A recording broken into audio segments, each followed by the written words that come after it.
Today we're going to be talking about using a grid to transfer an image, a smaller existing image, onto a larger drawing surface.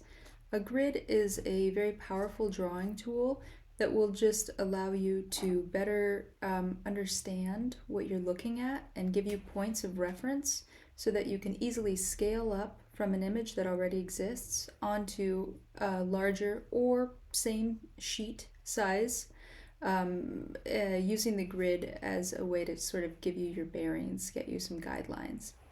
So here behind me I have an in-progress drawing that started as just a printed image on a regular size sheet of paper of one of Frida Kahlo's self-portraits, and I gridded that at 1 inch, and then I've got this here is twice the size of this sheet of paper, and so I've been using the grid just to help me copy that drawing.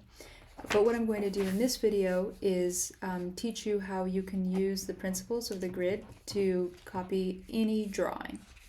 We are going to be working with the assumption that your original image, your reference image, today I'm going to be using this reference image, just some kind of random castle, that your reference image has been printed out just on a regular sheet of paper, 8.5 by 11. And you want to transfer it to your large pad of paper, which is 18 by 24 inches. The resulting grid that we're going to be working with does not actually wind up being 18 by 24 inches. And I'm going to talk about this because this is one area that I know can be kind of confusing. So what we're going to be doing is we're going to be working from a 1:2 ratio. So in the setup that we're setting up, we're going from a grid where each square is 1 inch by 1 inch to a grid where the squares are 2 inches by 2 inches. So it's the same number of squares, they're just twice as big when you go over here. There is one complication. If you are working with a regular sheet of paper from a printer, the standard size is 8.5 by 11. So if we were going to scale up 8.5 by 11, just make it twice as big, we do wind up with one row at the bottom here that is 1 inch by 1/2 inch long, because this is the 8.5, this is the half part of the 8.5. Therefore, when we make this 1 inch by 1/2 inch row, when we scale that up, that winds up being a total of 2 inches across and 1 inch down, because we're making it twice as big. So you can see that here is, and I'll hold it in the same orientation. Here is the grid on the, that is the 1 inch by 1 inch grid with that weirdo 1/2 inch here on the side. And the resulting grid is a bunch of 2 inch by 2 inch squares with one row that is 1 inch by 2 inches. I also really recommend using a method like this here with numbers and letters to be able to always get your bearings more easily. And I know that was a lot of information really quick, so let me guide you a little bit more slowly through getting those grids set up and give you some tips for never losing your place once you begin transferring your drawing, your original image, onto your larger drawing surface. Let's begin talking about laying out the actual grid. So the way that I would typically suggest you begin is by laying out the grid on the smaller sheet of paper. I just find it easier. It's more intuitive. So a couple of words about rulers before we start. This is a pretty precise method, so anything that goes wrong at any point is going to affect your whole drawing. That means that you want to take a lot of care and time with your setup. This is going to be a grid at 1 inch by 1 inch with one kind of weirdo row of smaller squares at one end. So we know that. What we also know is that we don't want any wonkiness. And I know I use the word wonkiness a lot, but wonkiness in this case means you don't want any of your grid lines to be doing like this kind of thing or that kind of thing, because that's going to throw your whole thing off in the long run, and it's going to really confuse you. You want everything to be as squared up as possible. Before we start, I want to just do a quick note about rulers. I really like this ruler. This ruler is made the right way, meaning that the very edge of it is the very beginning of the first inch. Take a look at your ruler, because a lot of rulers are made this other way, which I like to call the wrong, stupid way, where there is this bit of dead space here at the very end of the ruler. If you're not paying attention, it's very simple to line up just the very edge of the ruler with the very edge of your paper. And when you make your first mark, you might think you're at 1 inch, but you're actually not. Because if I was to line this up with the edge of my paper here and mark it at 1 inch, the result is that I would probably wind up with something like 1 1/8 inches, because there's this extra useless bit of ruler here. So watch out, because the majority of rulers will have that going on.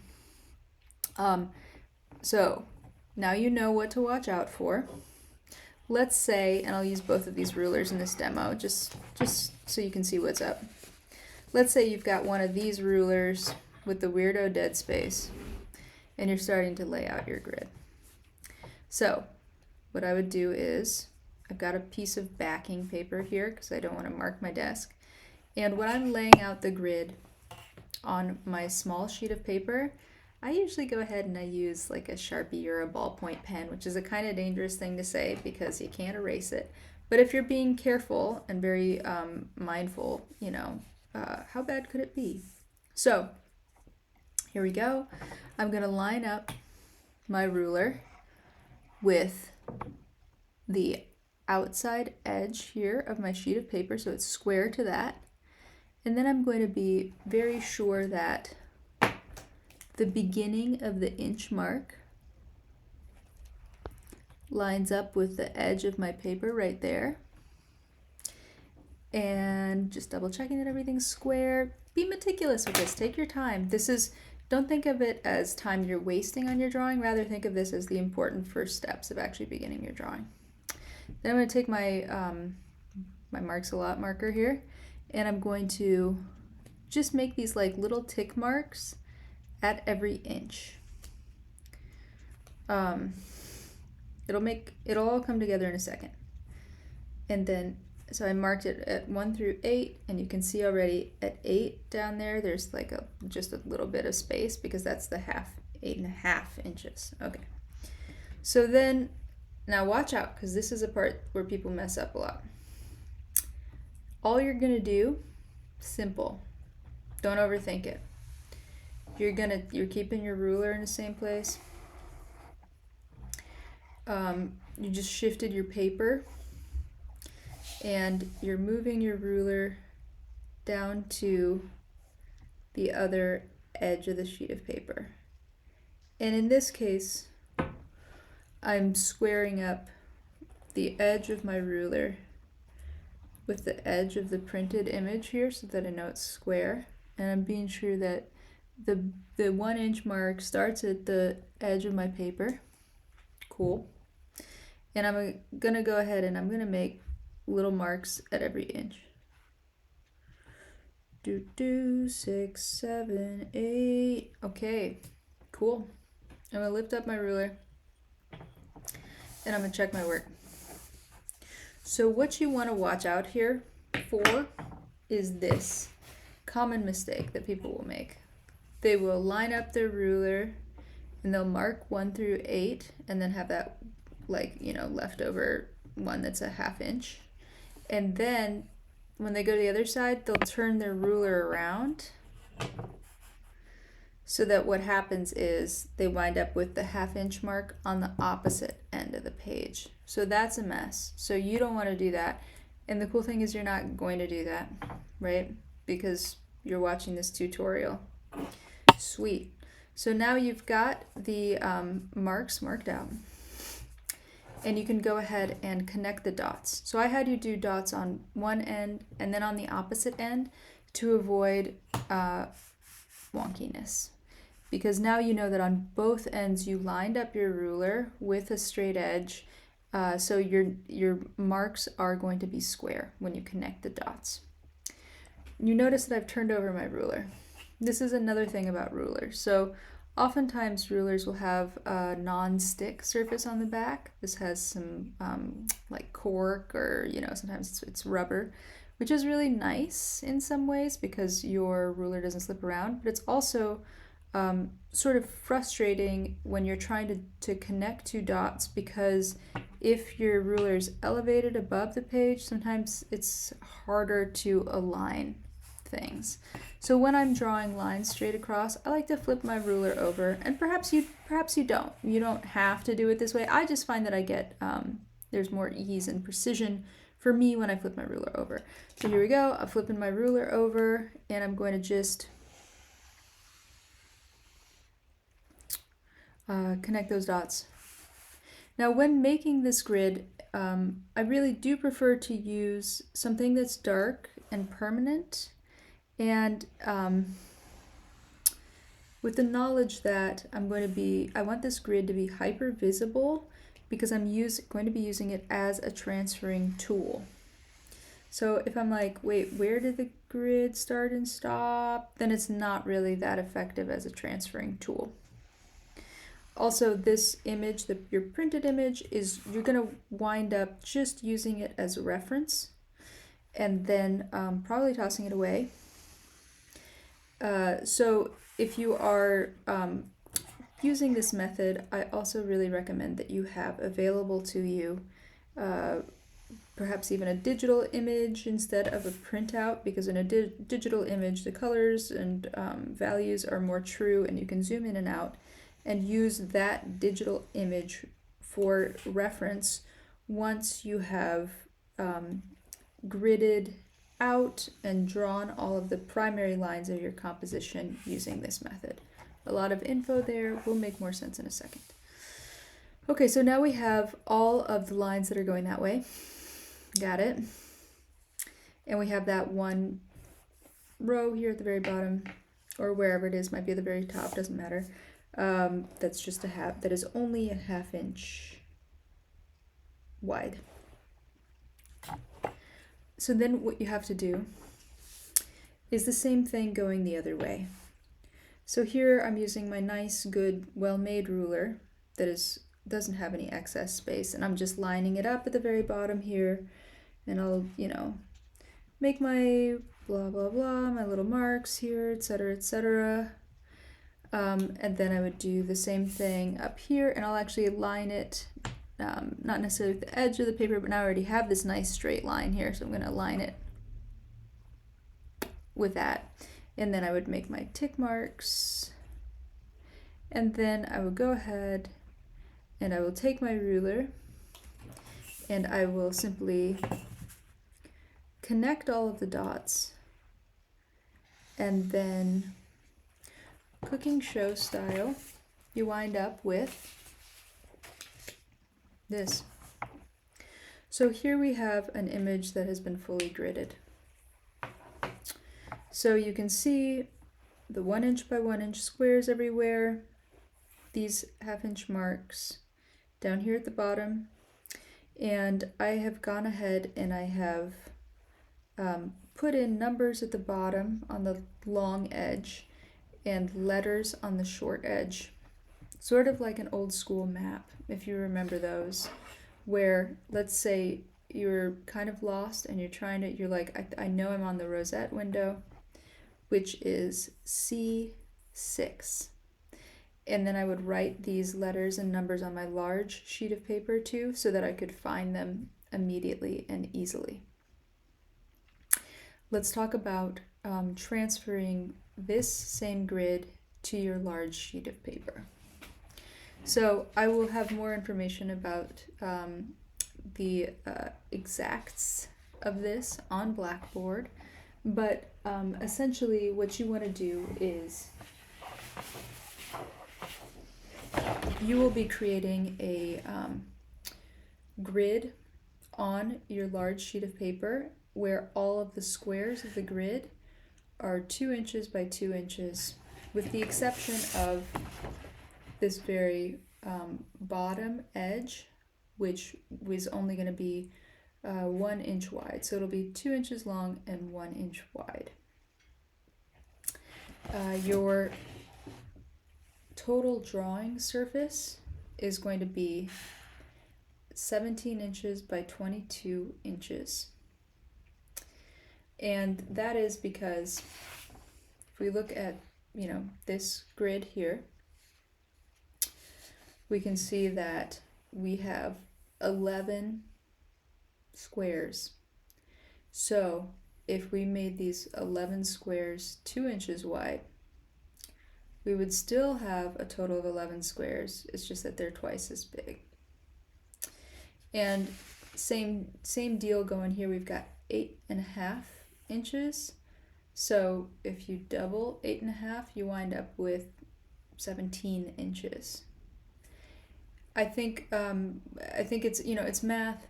It can be a little confusing at first, especially if you are somebody like me that has a bit of a math phobia. But all you have to do really in your head is just think to yourself, I'm making this same grid just twice as big. In the past, when I've had you start your drawings on your big sheet of paper, I've encouraged you to begin by lining up your ruler and drawing a border along the edges. So this is an exception. Don't do that this time. Instead, this time you are going to just begin by lining up your ruler to the very edge of your sheet of paper and marking off 2 inches, 4 inches, 6 inches, 8 inches, etc., etc., until you get to 16 inches. And then after 16, you will make a mark at 17. So what you are going to wind up with is 8 squares that are 2 inches by 2 inches wide, and then a final row down here that is 2 inches long and 1 inch wide. Again, what we're doing, you're just doubling this. You're just doubling the size of this thing. And so if you get confused, you can go ahead and count the squares. So you'd be like 1, 2, 3, 4, 5, 6, 7, 8.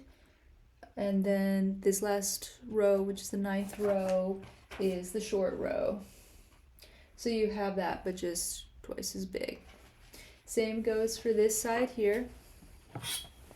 Once you do this one, and you line up all those lines, then you can go ahead and line up your ruler to this edge, mark it at 2, 4, 6, 8, and so on through 22. Again on this edge through 22. And then connect all of those dots. What you want to wind up with is 11 squares going up and down. 11, why? Because just like this, we're just doubling the 8.5 by 11 sheet. So you'll have 11 squares over here. Now, just so that I don't get lost, once I finish drawing my grid, I go ahead and I write the same numbers and letters onto my big drawing. You will notice that our drawing surface is not actually as big as the full sheet of paper. So this sheet of paper is 18 by 24. So you're going to wind up with a little bit of excess on the edges, which is awesome because if you wind up being really proud of this artwork, this excess on the edges will make it really easy to mat or frame your artwork without damaging the drawn surface of the artwork. So leave that excess here for now. The other thing that's great about the excess is that in the margins, you can write in the letters and numbers, and they're not going to be on your actual drawing surface because that would be ugly. So I've got the letters and numbers drawn in the actual drawing surface on my reference photo because it's just a reference photo. We're going to toss it out eventually. But here you can see that I've drawn it right like on the outside in the margins, just so that I can use it to be like, Oh my god, I think I'm lost, but I know that I'm on 5E. And then you can go, okay, there's E, and there's 5. So that's where I am. So I like having these just as reference points so I don't get super lost in my drawing. And in conclusion, I would like to just give you some tips that can help you get started once you've finished drawing both of your grids. So the first thing I like to do is pick a corner, full stop. I'm going to pick this corner right here, and I'm going to draw a star on it. Then I would look at my large grid and orient myself, finding where that 1/2 inch row is, and be sure that the grid of my drawing is in the same orientation as my large grid. And then I would draw a star in the corresponding square of that large grid. Basically, what I'm trying to tell you is don't start your drawing and then realize that you've got it going in such a way that this small row gets all wonky and is lined up in the opposite direction from your large grid. That is one thing you want to avoid. But basically, it should be pretty easy. Basically, the first thing you want to do is, before you start actually putting in any lines, just look at your large grid and your small grid and ask yourself, are they going in the same direction? They are? Okay, cool, let's get started. So, let's assume that you have realized that your grids are in the same position and you're ready to go. One of the next moves that you can make, that would be a super easy first move, in the case that you have an image that got printed out from a computer, there is typically some white on the very edges here. So if you want to, you can kind of eyeball how much white there is. So it's almost like 2/3 of these squares are white, and maybe 1/4 or 1/5 of these squares is white. So you can go ahead and draw in that border on your large grid with your ruler if you want to. And then what I would do is, depending on if you're left or right-handed, begin on a corner where you know that your hand isn't going to be dragging across your work. So for example, I'm right-handed. That means that I usually start in this corner here, because that way, as I draw, I can fill things in and not be dragging my hand across what I've just drawn and smudging it. If I were to start here, I would then, with each subsequent square, I would be kind of rubbing things and would be a big old mess. So you don't necessarily want to do that. You probably don't want to do that. You probably shouldn't do that. I would locate whatever area you want to work on. And then I typically fold my work, because you've got so many squares going on here, you're going to get confused. So, yeah, I'm folding it. And this way, instead of being like, oh, I'm copying this whole drawing, you can even break it down. Be like, oh, I've got like 2 weeks to work on this drawing. So each week I'm going to try and get this many rows done. So you can get it into bite-sized pieces like that. Okay, this first row, super easy. Look at this. We've got gray, gray, gray. And when you're first drawing, all you really need to do is draw lines. You don't need to worry about value. And then on this here, 1, 2, 3, 4, 5, 6, 7, on the 7th square, you could go ahead and count that on your big grid. You could just draw in that small image. And then on this one, you could draw in that bit of leaves. Boom, you finished the first row. And then what you could do is, go ahead and maybe you want to just keep it so simple, just one row at a time like that. You could move on to the next row that way. So the first row, the first square, nothing to draw. Second square, nothing to draw. Third square, sometimes I even like to block it out completely, like with another sheet of paper, and just look at the one square. That's literally all you have to draw, is just that one tiny line. and transfer that onto your grid. What makes this so awesome is that instead of trying to draw a whole huge thing, you're just trying to draw tiny little things, one thing at a time, and it makes it so much easier. Now let's say that you're somebody who's really precise, or you're getting frustrated because something feels a little off. One thing you can do using your grid to help you out is you can measure where lines intersect.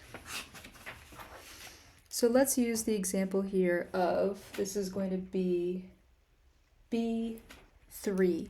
I just looked at my grid measurements over there. This is B3. So at B3, I see that this shape intersects here and here. So I can use my ruler and I can measure where it intersects with the grid mark. So I can see that it's at 1, 2, 3/8. It's at 3/8, and if I double 3/8, that would be 6/8.